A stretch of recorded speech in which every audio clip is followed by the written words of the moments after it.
At 83, Barbra Streisand finally talks about Robert Redford. Barbra Streisand was born Barbara Joan Streisand on April 24, 1942 in Brooklyn, New York. She is one of the most famous and important singers and actresses in entertainment history. Her life story shows lots of hard work, never giving up, and amazing talent. She grew up in a working-class Jewish family and hated tough times, like when her father died when she was just 15 months old. This left her mother to take care of her and her older brother Sheldon when they didn't have much money. Even with these hard times, young Barbara was really smart, loved telling stories, and most importantly, had an amazing voice that would one day make her super famous. From when she was very young, Streisand stood out as someone who dreamed big and was different from others. While she went to Erasmus Hall High School in Brooklyn, people didn't think she was pretty like other Hollywood stars of that time, and she was shy and awkward, which made her different from other kids, but her talent was incredible.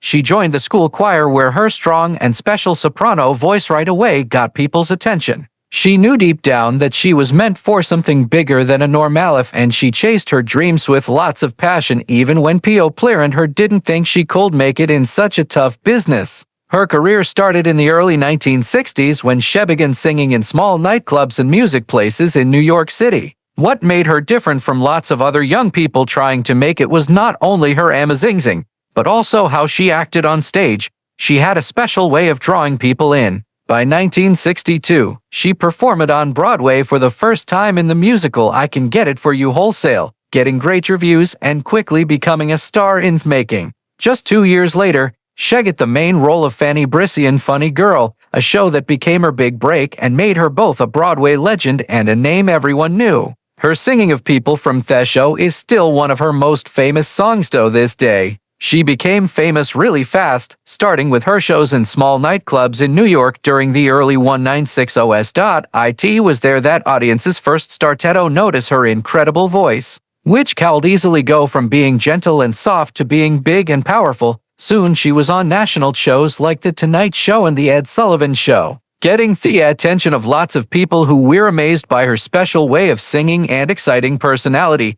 Streisand's talents didn't just stay on the stage. She quickly started making records, putting out her first album, the Barbra Streisand album, in 1963, which won her 2 Grammy Awards, including Album of the Year. This amazing success started a recording career that has lasted more than 60 years, with Streisand becoming one of the top-selling female artists of all time. Selling more than 150 million records around the world, she has won 10 Grammy Awards, including a Grammy Lifetime Achievement Award and a Grammy Legend Award, making her place in music history even stronger. Her movie into movies was just as groundbreaking. Streisand played her role as Fanny Brice again in the 1968 movie version of Funny Girl, earning her first Academy Award for Best Actress. This was only the start of her movie career, which showed how good she was as both an actress and a director. She starred in great movies like Hello Dolly, The Way We Were, A Star Is Born, and Yentl.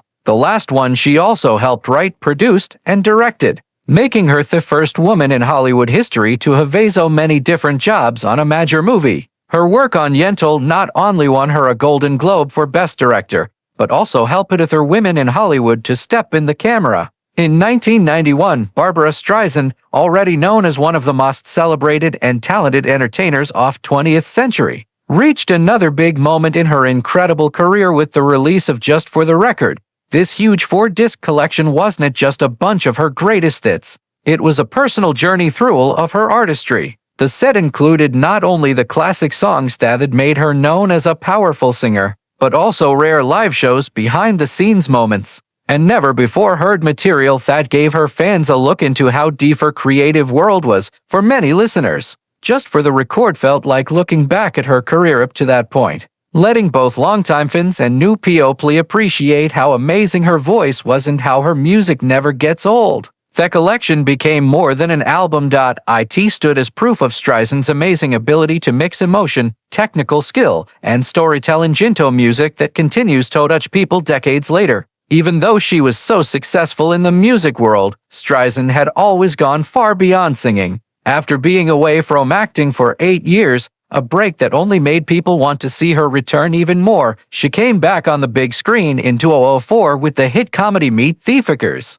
Her role as Roz Fokker, Fjord, free-spirited mother, showed not only her funny timing, but also her natural warmth and charm, reminding audiences why she had long been one of Hollywood's most successful and loved stars. The movie's success quickly led to her playing the role again in its sequels, Meet the Parents and Little Fockers. Each movie proved again her ability to connect easily to modern audiences while bringing her special charisma to every scene. Streisand's return to acting was more than a comeback. It was proof of her lasting ability to do many things, a reminder that she could command a concert stage with the same skill that she lit up the movie screen. Her career, however, has never been limited by anything. And in 2012, she once again got the world's attention when she started her Barbra Live tour. One of the best parts of this tour was her unforgettable 3-hour show at the Barclays Center in Brooklyn, a homecoming of sorts that meant a lot to her fans. The evening was more than just a concert. It was an event, a celebration of her life's work, and a show of her still unmatched vocal power and energy. Streisand's song list moved easily from beloved classics to deeply personal songs, weaving together a story that kept the audience amazed from beginning to end. How big the night was could be seen by theater-filled audience, including famous people like Woody Allen, Michael Douglas, Donna Karan, and Ralph Lauren, who all came to see the magic of Barbra live. Barbra Streisand's personal life, like her career, has often gotten lots of public attention, especially her marriages. She has been married twice, with both marriages involving men who were also part of the entertainment business, showing her close ties to Hollywood, not just for work, but personally as well. Her first marriage was to actor Elliot Gould, a fellow performer who at the time was getting known for his work on stage and in movies. Streisand and Gould married on September 13, 1963 during the early years of her rise to stardom. This was a really busy time in her life as she was changing from being a young singer performing in nightclubs and on Broadway to becoming a name everyone knew in music and movies. Their marriage brought together two ambitious and talented people, both dealing with the challenges of careers in the spotlight. However, like with many relationships in Hollywood, the pressures of fame, busy schedules, and the hard parts of personal growth eventually created problems. On February 12, 1969, after almost 6 years together, they publicly announced their separation, a decision that got lots of media attention because Streisand was already one of the most famous entertainers in the world. Their divorce was finalized on July 6, 1971, officially ending their marriage. Even though their romantic relations ended, they shared a lasting connection through their only child, Jason Gould. Jason grew up surrounded by the influence of two successful parents and later found his own way in the arts. In a really memorable and touching moment in Streisand's career, Jason even appeared alongside her as her on-screen son in the great 1991 movie, The Prince of Tides. This casting added a deeply personal touch to the movie, mixing the lines between Streisand's real life and her artistic work and making her reputation even stronger as an artist, unafraid to bring personal meaning into her professional work. After many years of focusing on her career and raising her son, Streisand eventually found love again with actor James Brolin, a skilled performer in his own right, best known for his movie and television roles and his strong on-screen presence. The two married on July 1, 1998 in a ceremony that captured the imagination of fans and the media alike as it marked the union of two beloved Hollywood figures, both of whom had long and great careers. Unlike her first marriage, Streisand and Brolin's relationship was formed later in life after both had already experienced the highs and lows of marriage, parenthood, and public life.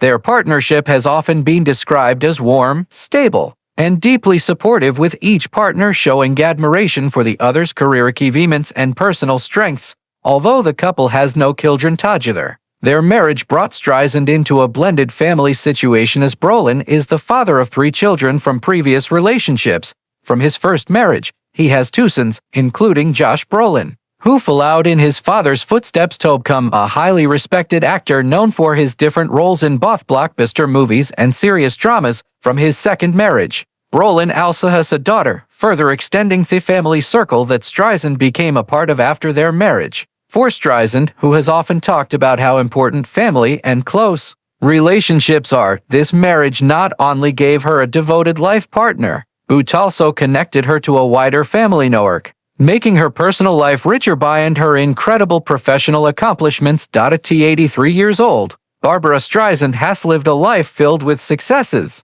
challenges, and countless unforgettable moments. But until recently, she had stayed noticeably quiet when it came to one of her most famous on-screen partners, Robert Redford. Their legendary working together in the 1973 movie The Way We Were is often remembered as one of Hollywood's most romantic and emotionally powerful pairings. Yet, for decades, Streisand avoided giving too many personal details about what it was really like working so closely with Redford. Now, for the first time, she has opened up, offering rare and honest thoughts about their time together, their relationship as co-stars, and the big impact he left on her life and career. When asked about Redford, Streisand didn't hold back her admiration. "Robert was everything you hoped you would be," she said warmly. "He was beautiful inside and out, and he carried himself with a quiet dignity that made everyone around him want to rise to the occasion." Her words show not just respect for his craft, but also a deep appreciation for the kind of man he was behind the camera. Streisand noted that while Hollywood is filled with big egos and competition, Redford stood apart as someone who didn't need to push his weight around or draw unnecessary attention to himself. He never had to announce his presence. He simply was, and that was enough, she thought back. Streisand also talked about the subtle tension of working alongside a co-star who had such effortless charm. "He had this golden glow about him," she admitted, "and I was always aware of how audiences looked at him, how much they adored him. But he never let that get in the way of our work together. He gave me space to be myself, to explore my character, and to bring out the vulnerability that the role required." These words show not only her admiration, but also the sense of gratitude she felt for Redford as Narasti as a partner. For Streisand, it wasn't just about sharing the screen. It was about creating something honest and timeless together. She admitted that their chemistry was undeniable, though it came with its own set of challenges. "We were very different people," Streisand explained. "I was emotional, expressive, sometimes too direct for my own good. Robert was controlled, measured, and always seemed to have a calmness I could never quite master. And maybe that's why it worked. Our differences became part of the story, part of what made their relationship between our characters so believable." Fans have long wondered about whether the passion they saw on screen extended off camera, but Streisand was careful to separate fact from fantasy. Still, her words carried an unmistakable leaders, suggesting that her memories of him remain vivid and cherished even now. Streisand also talked about how The Way We Were changed the direction of her career. "That movie gave me something I had never had before, a chance to play a real complicated woman in love with a man she could never truly hold on to," she said. "It was heartbreaking, but it was also honest, and Robert gave me the perfect partner for that story. Without him, I don't think the movie would have meant as much to people. He grounded it and he gave it a truth that made everything resonate, even today, more than 50 years later." Streisand finds herself moved by the movie and its legacy every time I see clips. "I'm struck by how young we were," she said with a soft laugh, "but I also see the depth in his, the unspoken things he brought to the role. And it reminds me of why people still talk about that movie. It wasn't just a love story. It was our story, even if only for those moments on screen." Perhaps the most touching part of her thoughts came when Streisand revealed what Redford meant to her personally. "I learned a lot from him," she admitted. "He taught me about patience, about restraint, about letting silence speak just as loudly as words, and he reminded me that sometimes the greatest gift you can give another actor is simply to listen. Really listen." At 83, Streisand's words carried a weight that only decades of perspective could provide. A recognition that her time with Redford was more than just a professional collaboration. It was a meeting of souls, brief but unforgettable, that left an imprint on her heart as much as it did on the history of cinema.